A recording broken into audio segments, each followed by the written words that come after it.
I never thought I'd be the kind of person who falls for their best friend's boyfriend. You know the type. The backstabbing friend, the secret crush harbourer, the walking cliché from every teen drama ever made.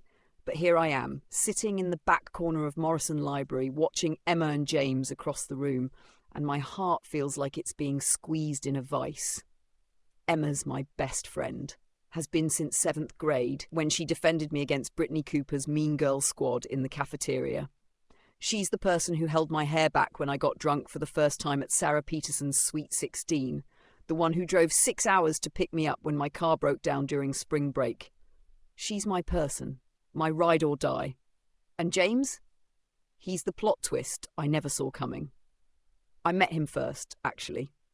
That's the cruel irony of it all. It was the first day of our sophomore year at Berkeley, and I literally ran into him outside Wheeler Hall, sending both our laptops clattering to the ground. He helped me pick up my scattered belongings, laughing about how we should probably look where we're going next time. His eyes were the colour of honey in sunlight, and his smile had this crooked quality to it that made my stomach do little flips. We ended up having the same contemporary literature class, and for 3 weeks we sat next to each other, sharing whispered jokes about our professor's dramatic readings and passing notes like we were still in high school. I thought maybe, just maybe, something was building between us. Then Emma came to visit for the weekend. I remember the moment perfectly, the 3 of us getting coffee at the little cafe on Durant Avenue. I went to grab our drinks, and when I returned, something had shifted in the air between them. It was like watching a match strike against phosphorus. That instant spark of chemistry that you can't... I should have said something then. Should have pulled Emma aside and told her about those 3 weeks, about the way James made me feel like I was standing in a shaft of sunlight even on cloudy days. But I didn't, because there's the look on Emma's face when she talked about him that night in my dorm room. It was pure joy, unmarred by the complications of reality. "He's different," she'd said, hugging my pillow to her chest. "I know we just met, but Ali, I swear it's like I've known him my whole life." So I stepped back. I smiled and nodded and played my part, the supportive best friend, the willing accomplice in their love story. I watched them fall in love over FaceTime calls and weekend visits. I listened to Emma gush about their first kiss, their first fight, their first makeup. I was there when she decided to transfer to Berkeley, to be closer to him. To us, she said. But we both knew the truth. And now, 8 months later, I'm sitting in the library, pretending to study for my comparative literature final, while actually watching James tuck a strand of hair behind Emma's ear. The gesture is so tender, it makes my chest ache. Emma giggles, the sound carrying across the quiet space, earning her a few annoyed looks from other students. I should look away. I always should look away. But I can't stop my eyes from tracking James's movements as he leans back in his chair, running a hand through his dark hair in that unconscious way he has. I can't help but notice how his forehead crinkles when he concentrates on his textbook, or how he absently chews on his bottom lip while reading. All these little details I've collected like secrets, stored away in a part of my heart I pretend doesn't exist. My phone buzzes, making me jump. It's a text from Emma. "Study break?" I'm dying for a coffee. I type back, "Sure," with trembling fingers, hating myself a little more with each passing second, because I know what's coming next. Emma will ask James if he wants anything, and he'll ask for his usual, an Americano with an extra shot, and I'll volunteer to get the drinks just like I always do, because I'm a masochist apparently. Right on cue, Emma waves me over to their table. James looks up from his book and gives me that smile, the one that still makes my stomach flip, even after all this time. And I realise, with a clarity that terrifies me, that this can't go on forever. Something has to give. I just never imagined it would happen here in this library on an ordinary Tuesday afternoon in October. The walk to the coffee shop feels like a tightrope act. Emma loops her arm through mine, chattering about her upcoming finals and how James has been helping her study for chemistry. Each word is a tiny needle under my skin. James walks slightly ahead of us, hands in his pockets, occasionally glancing back with that half smile that makes my heart stutter. "I'm so lucky," Emma whispers, squeezing my arm. "Can you believe it's been 8 months already?" I make a non-committal sound, focusing on the cracked sidewalk beneath my feet. 8 months, 34 weeks of watching them fall deeper in love. 243 days of lying to my best friend. The campus coffee shop is crowded, as usual. The line snakes almost to the door, filled with caffeine-desperate students clutching textbooks like life preservers. Emma spots an empty table by the window. "Ali, would you mind? You know our orders." She's already pulling James toward the table, their fingers intertwined. "Sure," I say, because that's what I always say. I join the line, trying not to watch as they settle into their seats, heads bent close together over Emma's phone, probably looking at some meme or TikTok video that will make them both laugh in that synchronized way they have. The barista calls out orders rapid fire, and I'm lost in thought when someone taps my shoulder. I turn to find James standing there, wallet in hand. "Thought you could use some help carrying everything," he says, and my treacherous heart skips a beat. "I've managed before," I reply, perhaps a bit too sharply. His eyebrows lift slightly at my tone. "Everything okay, Ali? You seem, I don't know, off lately." The concern in his voice makes me want to scream, because he has no right to be concerned, no right to notice these things about me, no right to stand so close that I can smell his cologne, the one Emma bought him for his birthday, the one that makes him smell like cedar and something distinctly, painfully him. "I'm fine," I lie, "just stressed about finals." He nods, but doesn't move back to the table. Instead, he stays beside me as the line inches forward, filling the silence with casual conversation about classes and professors and the upcoming winter break. It's dangerous, this kind of moment.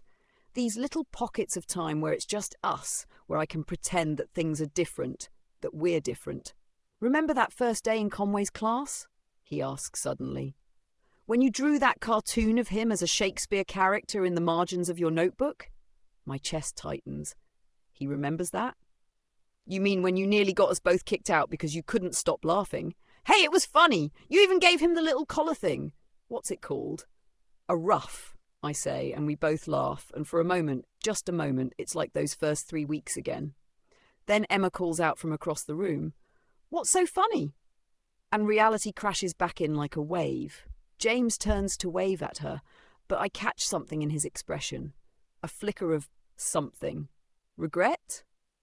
Confusion? Whatever it is, it's gone before I can name it. The barista calls "next," and I step forward, rattling off our orders on autopilot. James insists on paying, pulling out his card before I can protest. Our fingers brush as he hands me Emma's caramel macchiato, and I jerk back so violently that some of the coffee sloshes over the rim. "Careful," he says softly, grabbing napkins to help clean up the spill. As he dabs at the cup, he looks at me directly, and there's an intensity in his gaze that pins me in place. "Ali, James!" Emma's voice cuts through whatever he was about to say.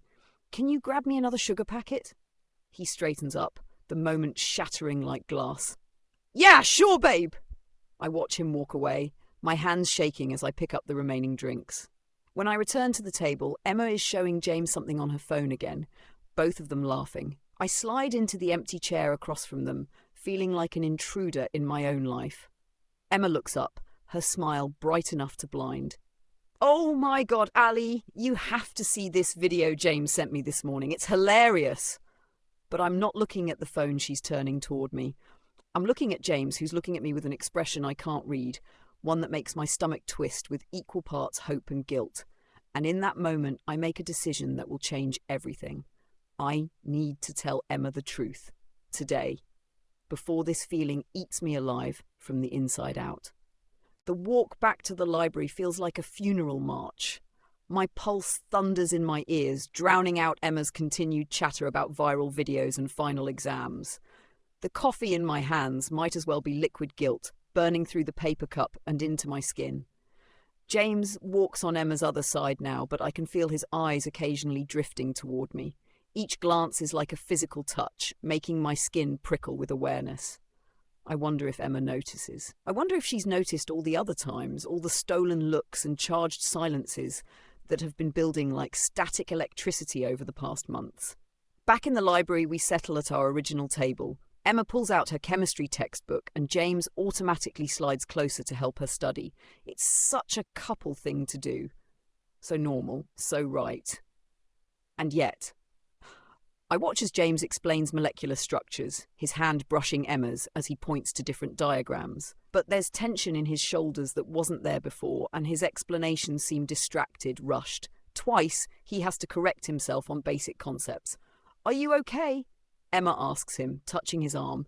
"You seem kind of scattered." He runs a hand through his hair, that nervous gesture I've memorized against my will. "Yeah, just tired, I guess." I should be using this time to study for my own finals, but instead I'm writing and rewriting confessions in my head. Emma! I need to tell you something. Emma, I'm so sorry. Emma, I think I'm in love with James. Each version sounds worse than the last. The afternoon light slants through the high library windows, painting everything in shades of gold and shadow. Students come and go around us, their movements creating a gentle backdrop of white noise. Under normal circumstances, it would be peaceful. Today, it feels like the calm before a storm.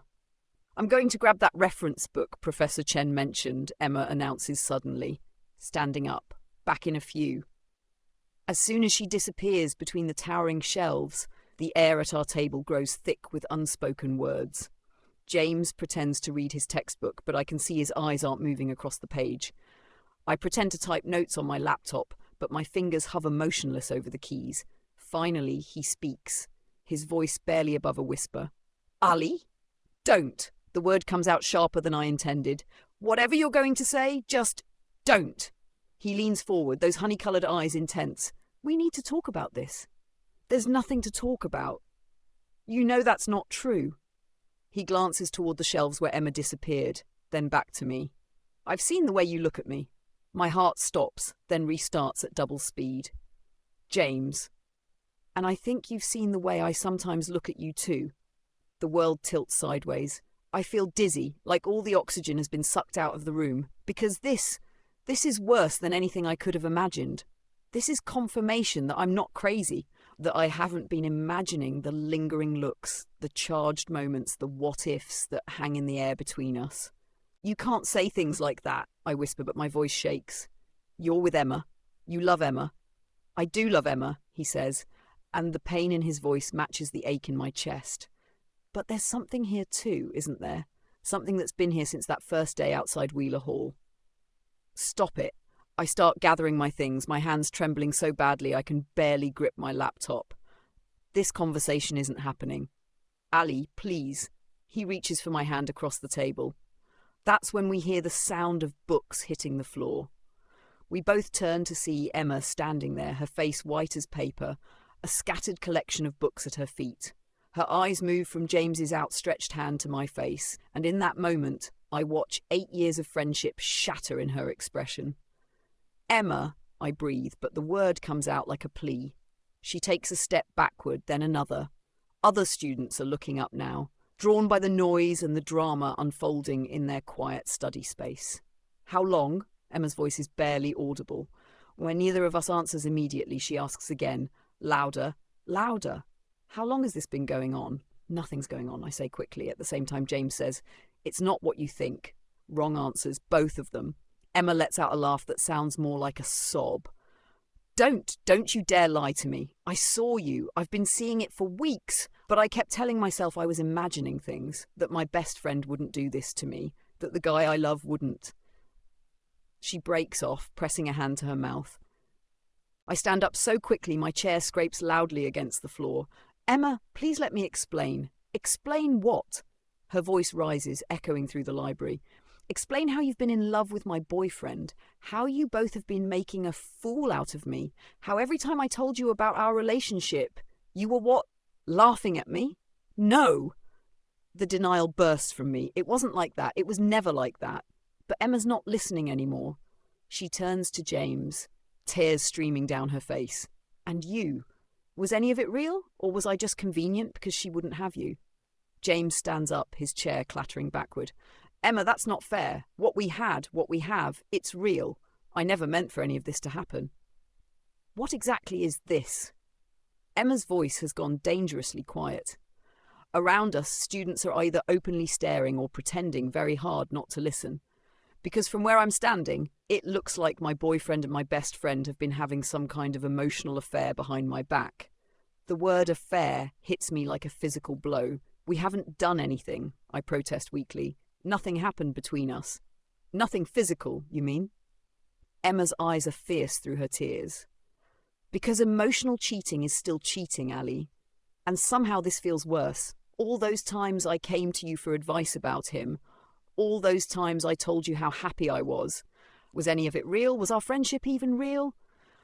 Each question is like a knife to my heart because she's right. I betrayed her in the worst possible way.